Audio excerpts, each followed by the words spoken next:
ঠিক আছে? ওরে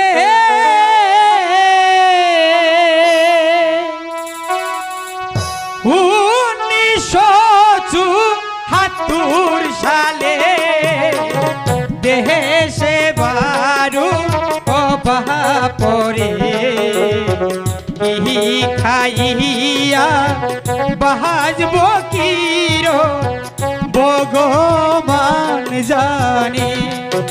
স্বামী, আপনি একদম ঠিক কথা বলছেন স্বামী। এখন আমরা কি করব?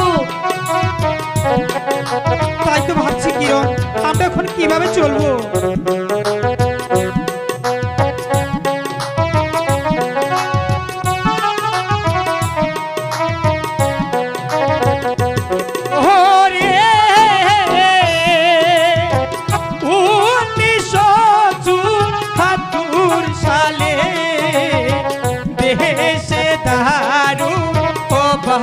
পরে খাইয়া বাজব কিরো ভগবান জানি।